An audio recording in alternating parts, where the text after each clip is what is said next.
বাইজিদ বুস্তাবি ঘুমায় রয়েছে। তো আমার আল্লাহ ঘুমের করে স্বপ্নে দেখায়, বাইজিদ তোমার বাড়ির পাশে একটা সম্মেলন হবে, খ্রিস্টানদের সম্মেলন।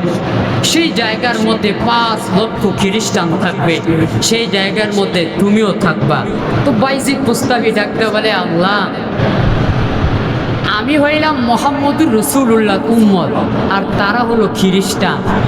তারা সব তো তোমাকে মানে না, কিন্তু আমি বাইজিদ বুস্তাবি তোমাকে মানি। সেই জায়গার মধ্যে কিভাবে যাব? এখন আব্দুল মালিক নয়, বাইতুল মুকাররমের খতিব। শুধু তাই নয়, তার একটা কিতাব আছে আল-মাদখাল ইলা উলুমিল হাদিস শরীফ। এটা মিশরের বাজারে সবচাইতে বেশি প্রসিদ্ধ আব্দুল মালিক সাহেবের এই কিতাবটা। বলে এটার মধ্যে শুধু হাদিস আর হাদিস, 24টা ঘন্টা শুধু নবীর হাদিস নিয়ে গবেষণা করছে। আল্লাহ তাকে পুরা दुनिया चमके। मैं दूर हो मजबूर हो ऐ सैयद आलम, मैं दूर हो मजबूर हो ऐ सैयद आलम, दीदार दिखा दे नहीं आवाज सुना दो, दीदार दिखा दे नहीं आवाज सुना दो, तो दिल में तो आता है समझ में नहीं आता, तो दिल में तो आता है समझ में नहीं आता, बस जान लिया मैं तेरे पहचान यही है, बस जान लिया मैं तेरे पहचान यही है। মহান মালিকের দরবারে লাখো কোটি শুকর ও সুজুদ যে মহান আল্লাহ রব্বুল আলামিন। মহান আল্লাহ আপনাকে আমাকে মায়া করে মহাব্বত করে সবচাইতে দামি জায়গা, সবচাইতে দামি মজলিস, যেই মজলিসের মধ্যে বসলে গুনাহ মাফ হয়ে যায়, যে মজলিসের মধ্যে যতক্ষণ আল্লাহ এবং তার রাসূলের কথা বলা হয়, যদি কোনো মুহাম্মদী উম্মত মনোযোগ সহকারে শুনে, নবী বলে প্রত্যেকটা হরফের বদৌলতে আল্লাহ তাআলা ওই মুহাম্মদী উম্মতের তাদের গুনাহগুলো মাফ করতে আল্লাহ শুরু করে দেন। তো ওই আল্লাহ যে আমাদেরকে এই ঘরের মধ্যে সকলকে বসার তৌফিক দান করেছে, সকলে খুশি না বেজার? যদি খুশি হয়ে থাকেন তাহলে জোরে সোরে বলি আলহামদুলিল্লাহ। লক্ষ কোটি দুরুদ সালাম জনাবে নবী মুহাম্মদুর রাসূলুল্লাহর উপরে একবার প্রাণ করে বলি সাল্লাল্লাহু আলাইহি ওয়াসাল্লাম। যে ব্যক্তি একবার শুধু বলবে আল্লাহ, কি বলবে? মহান আল্লাহ বলে, কেউ যদি একবার বলে আল্লাহ, আমার আল্লাহ ডাক দিয়ে বলে, সে যে আল্লাহ বলে আমাকে ডাক দিছে, এই আল্লাহ নামের ডাকে আমি আল্লাহ আমার বান্দার আমল নামায় 40টা নেকি যোগ করে দিই। শুধু তাই নয়, দেখেন এই জায়গার মধ্যে আল্লাহ 4টা শব্দ, এক আলিফ লাম লাম হা, শব্দ কয়টা? 4টা শব্দ। কিন্তু আরেক জায়গার মধ্যে আছে যালিকাল, যালিকাল, এই জায়গার মধ্যে শব্দ 4টা, জাত লাম কাফ আবার লাম। তো নবী বলে, তুমি যে আল্লাহ বলে ডাক দিছো, এই আল্লাহ নামের ডাকের মধ্যে 4টা হরফ। তুমি যে বললা যালিকাল কিতাব, এই জায়গার মধ্যে হরফ কয়টা?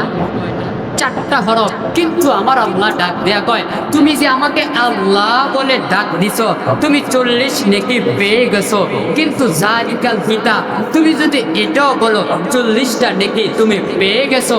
কিন্তু আল্লাহ নামে ডাকে 40টা নেকি, আর যালিকাল কিতাব এই জায়গার মধ্যে 40টা নেকি। আল্লাহ বলে একটু ব্যবধান। কি বলে? একটু ব্যবধান। বলে কেন?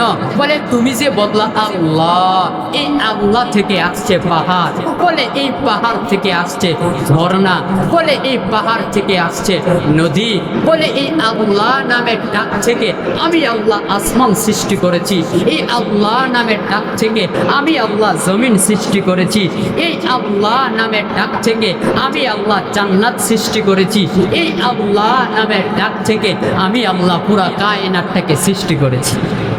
শুধু তাই নয়, আপনাদেরকে একটা সামান্য একটা ছোট্ট একটা মেসাল দিলে বুঝতে পারবেন। দেখেন 1 কেজি স্বর্ণ আমার এই হাতের মধ্যে 3 কেজি স্বর্ণ নেবে। কয় কেজি? দেখেন 1 কেজি স্বর্ণ আর 1 কেজি তুলা, 1 কেজি স্বর্ণ আর 1 কেজি তুলা, দুটোটা কিন্তু মাপ একই। বলে 1 কেজি স্বর্ণ সেটাও 1 কেজি, আর সেই তুলা সেটাও কিন্তু 1 কেজি, কিন্তু সামান্য হয়ে যায় তুলাটা। বলা হয় যে পুরা বস্তাটা বদলে 1 কেজি হয়, আর ওই স্বর্ণটা সামান্য একটু স্বর্ণ, ঠিক কিনা? কিন্তু এই সামান্য স্বর্ণের দাম অনেক বেশি, অনেক বেশি। আমার আল্লাহ ডাক দেয়া বলে, বান্দা তুমি যে আল্লাহ নামের ডাক দিলা, এই আল্লাহ নামের ডাকের মধ্যে আর ওই স্বর্ণের মধ্যে পুরা সেম টু সেম ব্যবধান। তাহলে একবার জোরে বলেন আল্লাহ। আল্লাহকে ডাকতে মনে চায়? আল্লাহ বলে, বান্দা আল্লাহ ডাক দিবি, চাইতে দেরি হবে তোর, আমি আল্লাহ 70টা তোমার জন্য প্রস্তুত করে থুয়ে। বলে আমি আল্লাহর পরেই তো আমার নবী জনাবে মুহাম্মদুর রাসূলুল্লাহ সাল্লাল্লাহু আলাইহি ওয়াসাল্লাম। আল্লাহ নিজে কোরআনের মধ্যে বলেন, লাকাদ কানা লাকুম ফি রাসূলিল্লাহি উসওয়াতুন হাসানা। তোমাদের জন্য সবচাইতে, একেবারে বলে তার চাইতে উত্তম আদর্শবান, উত্তম নবী আর কেউই নাই। বলেন তো আমাদের নবীর মতন শ্রেষ্ঠ কোনো নবী আছে? বলেন তো আমাদের নবীর মতন সেরা কোনো নবী আছে? শুধু তাই নয়, বলেন আমাদের মতন সেরা কোনো উম্মত আছে? আমার আল্লাহ নবীজির সাথে প্রমিস করছে, ওয়াদা করছে, আমি আপনার উম্মতের চাইতে আর কোনো উম্মতকে শ্রেষ্ঠ দিব না। এটা কার ওয়াদা? আল্লাহর ওয়াদা। যে ব্যক্তি আমার নবীর রঙে রঙিন হয়ে গেছে, নবীর আদর্শে আদর্শিত হয়ে গেছে, নবী যেমনে বলছে উম্মতে মুহাম্মদিয়া যদি এমনি চলতে পারে, আল্লাহ কয় আমি আল্লাহ পুরা দুনিয়াটা তোমার জন্য চমকায়া দেব, পুরা দুনিয়াটা আমি আল্লাহ তোমাকে দিয়ে দেব। যারা নবীজির রঙে রঙিন হয়েছে, আল্লাহ তাদেরকে চমকায়া দিয়েছে। বাইজিদ বুস্তাবি নাম শুনছেন? হ্যাঁ, তিনি কিন্তু এমনি হয় নাই বাইজিদ বুস্তাবি। আমার নবীজির রঙে রঙিন হয়ে গেছে, আল্লাহ তাকে পুরা দুনিয়া দিয়ে দিচ্ছে। বাইজিদ বুস্তাবি ঘুমায় রয়েছে, তো আমার আল্লাহ ঘুমের করে স্বপ্নে দেখায়, বাইজিদ তোমার বাড়ির পাশে একটা সম্মেলন হবে, খ্রিস্টানদের সম্মেলন। সেই জায়গার মধ্যে 5 লক্ষ খ্রিস্টান থাকবে, সেই জায়গার মধ্যে তুমিও থাকবা। তো বাইজিদ বুস্তাবি ডাকতে বলে, আল্লাহ আমি হইলাম মুহাম্মদুর রাসূলুল্লাহ উম্মত, আর তারা হলো খ্রিস্টান, তারা সব তো তোমাকে মানে না, কিন্তু আমি বাইজিদ বুস্তাবি তোমাকে মানি। সেই জায়গার মধ্যে কিভাবে যাব? আমার আল্লাহ, আল্লাহ তো বলে তুমি মুহাম্মদের রঙে রঙিন হইবা, আমি আল্লাহ পুরা দুনিয়াটা চমকায়া দিব। তো বাইজিদ বুস্তাবি ঘুমায় রয়েছে, আল্লাহ বলে তুমি তাদের পোশাক পরিধান করে ওই ময়দানে চলে যাইবা। ঘুম থেকে জাগ্রত হইলে ওই খ্রিস্টানদের সেই পোশাক পরিধান করে তিনি সেই জায়গার মধ্যে চলে গেলেন। সেই জায়গার মধ্যে যাওয়ার পর 5 লক্ষ খ্রিস্টানের সামনে যখন তাদের নেতা, যাকে বলা হয় পাদ্রী, সে যখন বক্তব্য দিবেন, 5 লক্ষ খ্রিস্টানদেরকে অতিক্রম করে তিনি সামনে আসছেন। তার একটা চেয়ার ছিল, অনেক দামি চেয়ার, ওই চেয়ারের মধ্যে সে বসছে। যখন সে বসছে, 5 লক্ষ খ্রিস্টান ডাকতে বলে, পাদ্রী মশাই আজকে আপনি বলবেন, আমরা শুনবো। আপনি আমাদের গুরু, আপনি আমাদের নেতা, আপনি আজকের এই মাহফিলের, এই সম্মানের, এই সেমিনারের আপনি প্রধান অতিথি, আপনি বলবেন, আমরা শুনবো। তো সেই পাদ্রী মশাই ডাক দেয়া বলে, কথা বলবে তো বলবে কিভাবে? তার গলার যে চাবি ছিল এটা বন্ধ হয়ে গেছে। কি হয়ে গেছে?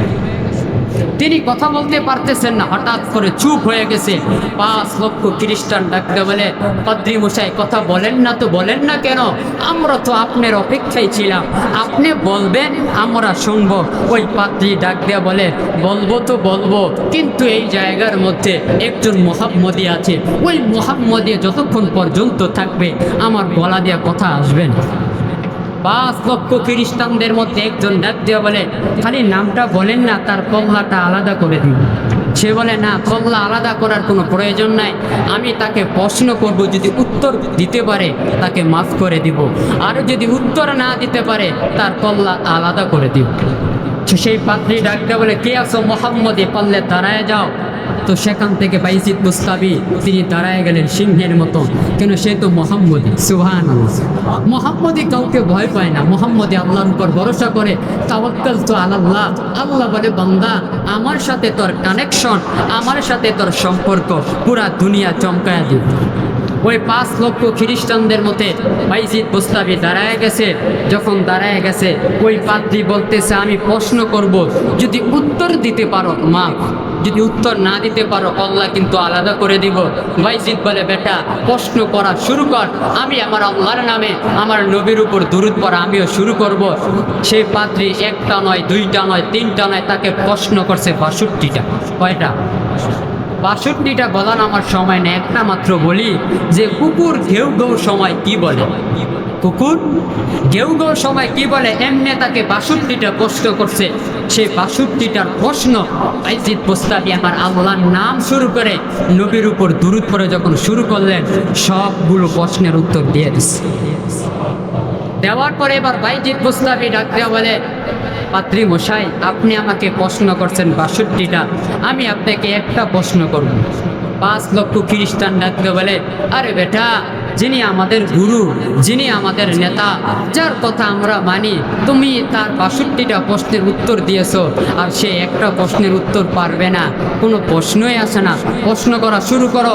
এখন বাইজিদ বুস্তামি তিনি প্রশ্ন করতেছে, পারলে বলো যে আমার আল্লাহর আসমান আর জান্নাতের চাবি কোনটা? বলো না, আসমান আর জান্নাতের চাবি কোনটা? 5 লক্ষ খ্রিস্টানদের যিনি গুরু, সেই পাত্রী চুপ করে দাঁড়ায় রইলে। 5 লক্ষ খ্রিস্টান ডাকতে বলে, কেউ পাত্রী মশাই, আপনি তাকে প্রশ্ন করলেন 62টা, সবগুলো উত্তর দিয়ে দিছে, কিন্তু আপনাকে একটা মাত্র প্রশ্ন করছে, উত্তর দেন না তো দেন না, কেন দেন না?